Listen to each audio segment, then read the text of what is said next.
data that shows that homelessness in London has increased by 11% this year. It is up across the entire UK by 14%, but in London it's up by 11%. So their research that they've done has broken down the places in London in which homelessness is a big issue and most acute. Newham comes out worst, and it's followed by Westminster and then Hackney. They're the three places in London, the top three places in which homelessness has the worst problems, the most acute. The estimations from this most recent data is that 167,000 people in London will spend Christmas without a home. Kerry Douglas joins me this morning, and she was homeless in London for 10 years. And I wanted to talk to Kerry because we talk about homelessness a lot in London because it's an issue that really affects Londoners, and it's an issue close to the hearts of Londoners. But we often talk about it through these metrics, through the research that's been done. We talk to CEOs and volunteers at homelessness charities, but we don't often talk to the people who've experienced it. And that's a failing, and that's something that we need to do more of. So Kerry Douglas joins me this morning. Kerry, thank you so much for joining us. Welcome to The Breakfast Show. Thank you for having me. It's a pleasure. Kerry, I wonder if you can take me back a little bit and tell our listeners a little bit about your story and what it was that was the push, I suppose, that saw you sleeping rough on the streets. Okay, so I was severely neglected as a child by my mother, and I was abused. I was sexually abused. I dealt with a lot of trauma as a young person, and I entered the care system when I was 11, and I kind of spiraled out of control. And then when I was 13, I started running away, and I would run away up the West End because I always wanted to be a famous singer. That was my dream. And I used to run away to the West End, bunk off school, run away up West and go to Sound Republic where MTV was. Oh, and I was convinced that one day I was going to have a better life and I was going to get spotted and that was going to be my big break. But then I missed a train home one day and I ended up wandering about the streets of the West End, and I came across a homeless community, and I just felt like we clicked. They just seemed like kindred spirits, so to speak, like they were like me, unloved, forgotten about, rejected, because I've got poor mental health as well. That I got taunted a lot because of that, because I was different. Yeah. And it was really hard. I just felt like nobody cared about me. And I felt more safe and more wanted in the community on the streets. Does that make sense? It does. It makes complete sense because you've, bounced around different care homes and you've had a really difficult and awful childhood that most people can't even imagine. And then suddenly there's a community of people that you come across that seem welcoming and seem like you could fit in there. And I wonder, Kerry, that community of homeless people that you came across that day in the West End when you'd missed your train home, what did it feel like when you started to, I suppose, spend time with them? Did it suddenly feel like you did belong somewhere? Yeah, for the first time I felt like part of a family. People protected me. I had big brothers on the streets. It was very rare to see women on the streets, but I mean I'm nearly 40 now, and I was on the street. It was 11 years I was on the streets on and off from the age of 13 to 24. So and it's still the same today. When you see homeless people, you see they're always congregating together, like bouncing off each other. It's like a big family. Because, I always think of Oliver Twist, when they all go to Fagin's house and they're all together. Yeah. It's like that, like the life of the Artful Dodger, and it's like you just stick together because you're all cast out, raggy dolls, whatever way you want to put it. Do you know what I mean? It's just, it's hard to explain, really. But yeah, it is one big family, one community. So can I ask you, Kerry, that first night that you spent on the street, do you remember it? I didn't really sleep much because it was quite bouncy. And I mean, bearing in mind, I was right bang in the middle of Westminster, and the first night was on the Charing Cross train station. Right. And you had very complex rough sleepers then, people that were addicts, taking crack, so they were up all night. It was never a dull moment, and I think I was too scared to sleep. Yeah. But then eventually I just became more settled, and I can't explain. I just felt like I belonged there. No, that makes complete sense, actually.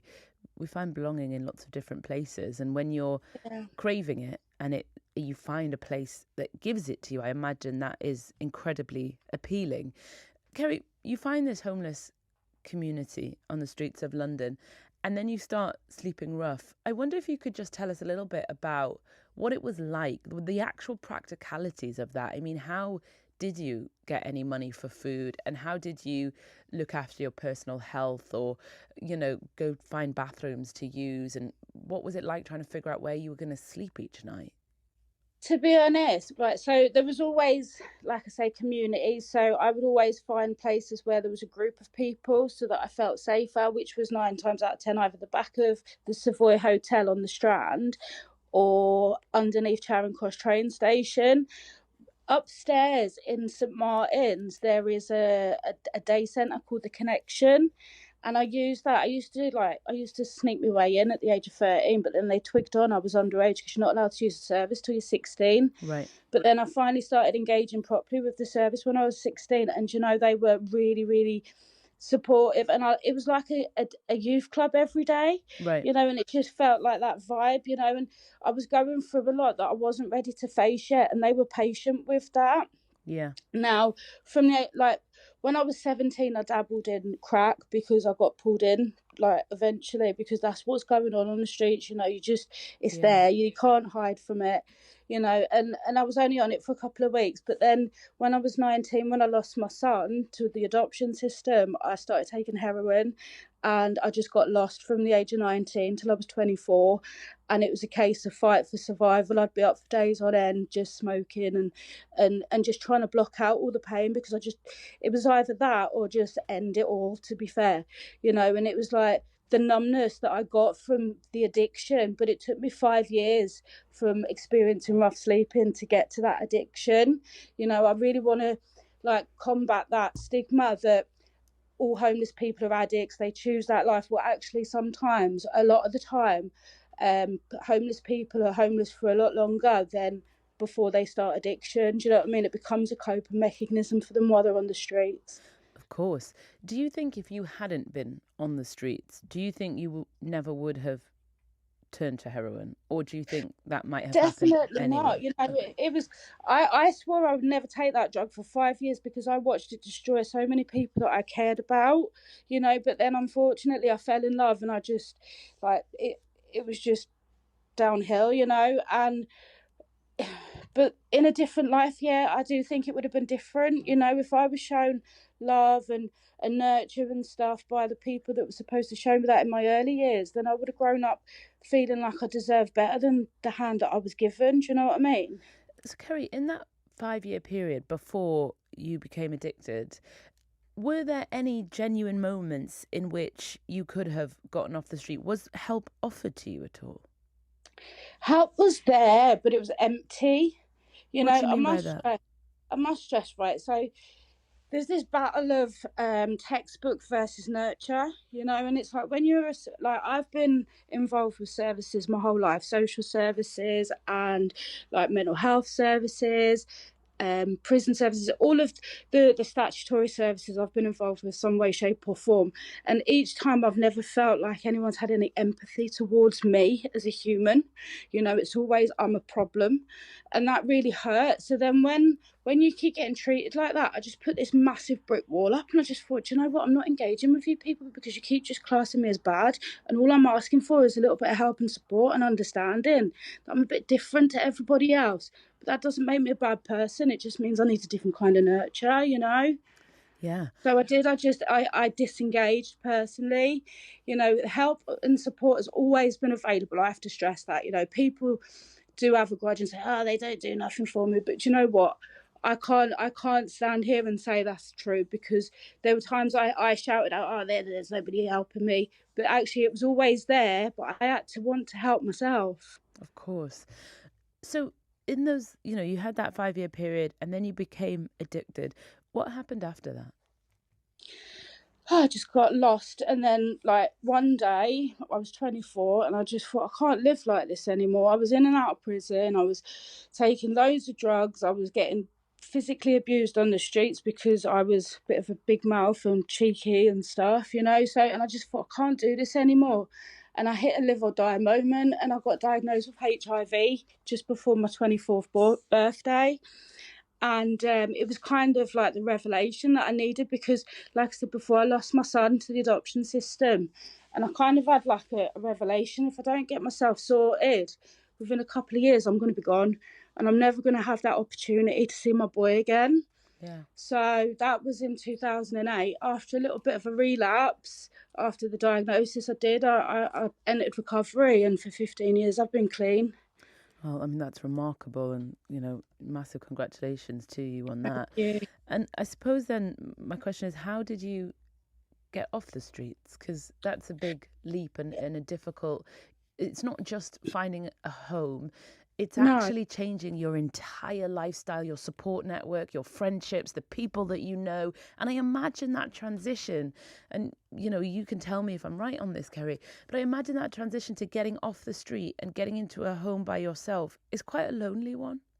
Yeah, do you know, like I said, there was always support available ready for when I was wanting to engage with it. Okay, so when I hit that live or die moment, the revelation, like I went to the hostel that I'd previously lived in, and they'd already, like, they had a soft spot for me anyway, so they bent over backwards and they got me back in the hostel, and there was 3 key workers there in particular, and they just loved me and showed me I deserved better. They did a women's group, and it just made me feel like it empowered me. It made me feel like a woman that deserved love and happiness, And then in January 2009, I found I was pregnant with twins. Wow. And it kind of cemented everything.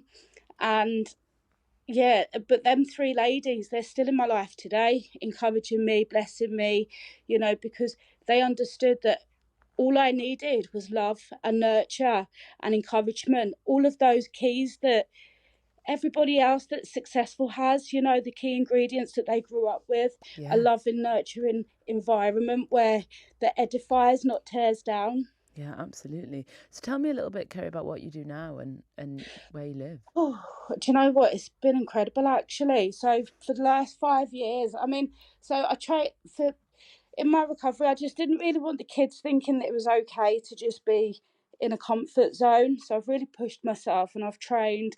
I became qualified youth worker level 2 and a substance abuse counsellor. And I got started working in outreach and stuff. But then I got pulled towards speaking at events about my lived experience. Yeah. And I feel like it's really like lit a passion in me that I really want to be a voice for the homeless, because some people are like, most of them are silenced and they don't get to tell people how they feel. So I've been really raw and vulnerable and just sharing even the darkest parts of it, in the hope to unlock empathy for the person that's going through that, because it's hard enough for them as it is, Yeah. and they don't need all this stigma or these ignorant comments or actions, like the Suella Braverman for Braverman thing, and then the mopping the poor guy away that's sitting there begging. Back in the day, we used to get asked if we could just move along a minute while they cleaned the windows or mopped the floor. These days, they don't care. They think they're going to end rough sleeping by mopping it away, and it's disgusting because these are human beings you're treating this Yeah. way, So I just want to unlock compassion and empathy to those human beings Well, in the hope to just change things. that's what I wanted to ask you, Kerry. What do you want people to know about those rough sleeping? When you were on the street sitting there and people were walking past you, not giving you a second glance, what did you wish they knew? I just wish they knew how I felt, how it felt. I am I've proven to be a very intelligent young lady. Given the right nurture, I've developed into a very kind, nice young lady. When I was on the streets, people used to call me horrible names, and it used to make me feel worthless. So I just want people to just stop and think for a moment, you know what? In another life, that could be the other way round. We're in a cost of living crisis right now. Nobody is safe from redundancy or homelessness. You know, Yeah. this is not just a housing issue we're dealing with either. It's a social care issue. 8 out of 10 of them rough sleepers have poor mental health, you know, and that is bad enough. I just want people to remember they're human beings. That could be your son, it could be your daughter, your brother, your sister. You know, you don't know who or where that person's come from and what love they just need to be loved. Yeah, absolutely. Kerry, I want to just thank you for coming on and rehashing really traumatic details. That's never easy, and for sharing your life story with us. I can't tell you how much we appreciate it. Thank you so much for your No, time this thank morning. you. Thank you for having me. That's Kerry Douglas talking to us about her experience. I think really important to hear from the